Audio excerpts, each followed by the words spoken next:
It is with great honor and appreciation that I welcome the members of the National Guard as our partners during the 2017 presidential inauguration. Your assistance is critical to the success of our mission and help to ensure a safe and secure event for all the spectators and participants. Please know that in your positions you will be on the world stage. You will have the opportunity to personally assist international visitors to our city, and your participation will be viewed over the television and internet around the globe. Your outstanding professionalism and dedication to duty will be a direct reflection upon your unit, the Metropolitan Police Department. I have no doubt that you will succeed in your mission and exceed all expectations. I, Terrence Van, do solemnly swear that I will support and defend the Constitution of the United States that I will support and defend the Constitution of the United States against all enemies, foreign and domestic. against all enemies, foreign and domestic, That I will bear true faith and allegiance to the same. that I will bear true faith and allegiance to the same, That I will faithfully enforce the laws of the United States of America and the District of Columbia. that I will faithfully enforce the laws of the United States of America and the District of Columbia, That I take this obligation freely, that I take this obligation freely, without any mental reservation or purpose of evasion, without any mental reservations or purpose of evasion, and that I will well and faithfully discharge that I will well and faithfully discharge the duties of the office in which I am about to enter. the duties of the office in which I am about to enter. So help me God. So help me God.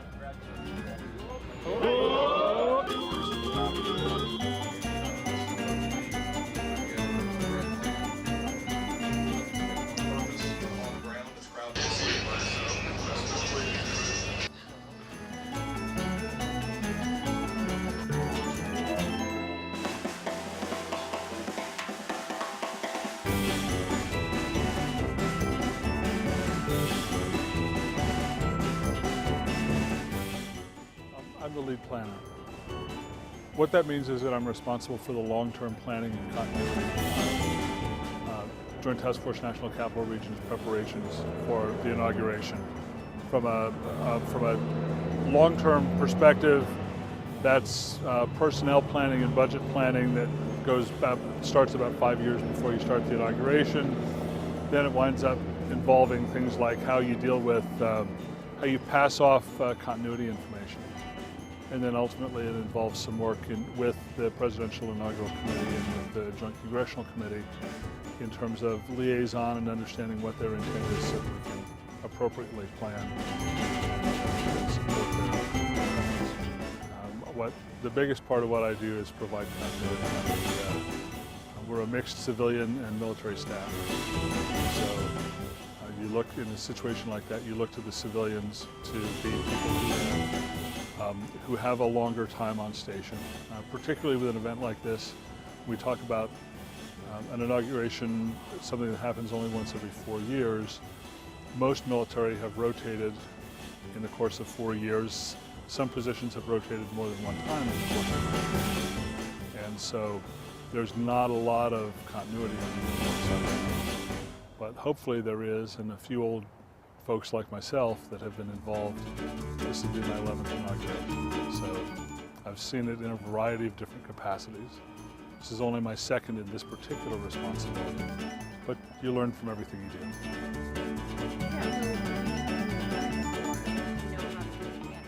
That helps, makes it a lot easier. Joint Task Force National Capital Region has a variety of ongoing missions, and many of the personnel that are assigned to the Joint Task Force are also assigned to the U.S. Army Military District of Washington. So the normal ceremonial conduct of operations in the NCR and the support to the Army leadership is a part of our ongoing responsibilities. And so in the headquarters, there's always what in the military we would call a 25-meter target. There's always something tomorrow or next week or the week after next that's a high priority, a high visibility event that the majority of the command is involved in planning. And so the challenge for those of us who are dedicated more specifically to long-term planning for major events like this is that we're always competing with that, but you want to talk to me today about an event that happens in 2 years, and I'm focused on the event that happens tomorrow. And so there's always that challenge. So you have to identify a few people on the staff to take that longer view and to continue to move the staff forward, to do the homework that sets everybody up for success, so that in the last 8-9 months before the inauguration, when the command starts to turn its attention more to this operation, that we're ready to move forward, we're ready to accomplish what needs to be done. You know, it's about getting people and equipment to the right place at the right time, equipping them with the knowledge that they need, helping them to make the connections and establish the relationships with our interagency partners that they need, and then empowering them to do what they've been trained to do. So, Joint Task Force National Capital Region, when we begin to work on the inauguration, what we're mindful of is that this is not an operation that the Department of Defense is responsible for. It's an operation that the Department of Defense supports a variety of partners. The President-elect's team, the Joint Congressional Committee on Inaugural Ceremonies, but also our partners in Capitol Police and Secret Service, across the interagency community. And those organizations tend to have a little more dwell time, a little more continuity than we do in many of our positions. And so part of what we do when we start is to pull out the documentation of how we did this in 2015, or how we did this in the case of the 2017 inauguration, how we did things in 2009, because that was the first inauguration for an incoming president, which is what we will see in 2017.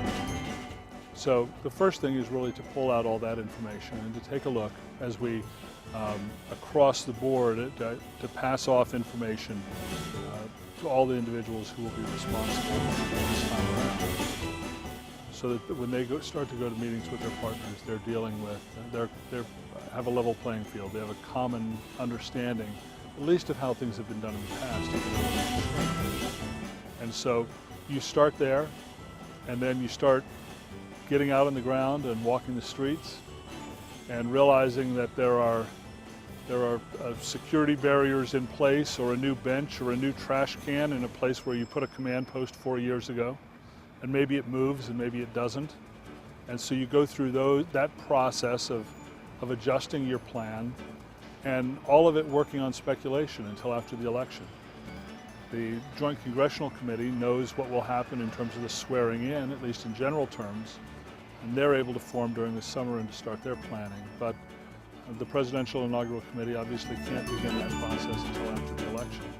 So over the course of the next couple of weeks, we'll start to see representatives from the Presidential Inaugural Committee representing the President-elect coming in, ready to start to articulate their vision, and then the support that we are prepared to provide hopefully gets matched up with their vision, either a challenge or not. It may be very easy, it may be somewhat more challenging, there may be ideas that we've never been asked to do before, and then we go back and refer to the guidance that we've received from the Office of the Secretary of Defense that defines what we are allowed to do.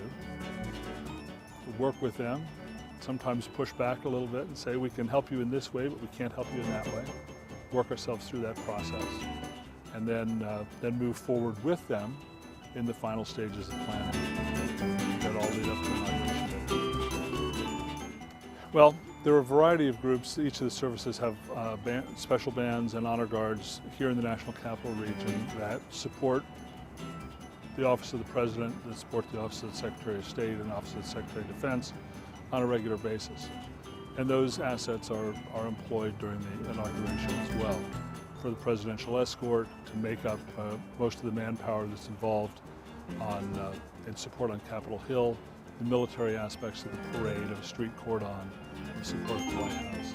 So those elements are traditionally involved, doing many of the same things that they do on a regular basis, but doing them in a more concentrated manner, many more simultaneous events during the inauguration. They are, the JSIC and the PIC are clients, if you want to think about it in those terms. They are organizations, both somewhat public and somewhat political in nature. The Joint Congressional Committee on Inaugural Ceremonies being a committee, a joint committee of the United States Congress, the Presidential Inaugural Committee being a representative, a political arm, a 501c3 not-for-profit organization that represents the president-elect. But they are essentially requesting military support in certain areas. We would like to use a military color guard, or the Marine Band for the swearing in, or military ushers to assist the guests of the Congress in finding their seats on Inauguration Day for the 250,000 people who will be invited to take the swearing in on the Capitol grounds. And then, in accordance with the guidelines that we've been given by Secretary of Defense, we are generally able to provide that support. The reality of the world that we live in is that we are much more security conscious than we once were. When I first participated in a presidential inauguration, it was as a high school student. Participated in President Nixon's second inauguration at the end of 1973. And at that time, I was part of a 2,000 member element that was the last element in the parade. And we were dropped off on buses out on Independence Avenue here. And we walked over and we stood around the reflecting pool behind me. And eventually it was our turn to march, and we marched. There was never any security screening process. There wasn't a requirement to send in information to secure Secret Service credentials or anything like that. It was a different world that we lived in at that time. And as security requirements have become stricter over time, that has been probably the most significant change in the planning and execution process. So on Inauguration Day, we'll utilize about 5,000 military personnel that will participate directly in ceremonies in some way. There'll be about 800 staff members, if you will, who will facilitate that, work with staging, assist the PIC, and assist Secret Service with screening and organization and those kinds of things. But about 5,000 participants. Their day will start early. Their day will probably involve wearing all the layers that they can possibly fit underneath a dress uniform. Will involve some kind of screening. Will involve going into hold areas very early so that we're in position long before guests are in position. And then from that point, some will participate very early. Ushers on the Capitol grounds will be in place as early as 6 or 6:30 in the morning and work many of the daylight hours of the day, certainly. Others will begin their days later, but will be involved in support at inaugural balls late into the evening. So I wouldn't say that there was any typical day, other than that it'll be long. It's January, so we can expect that it'll be cold, and that it'll be something they'll never forget.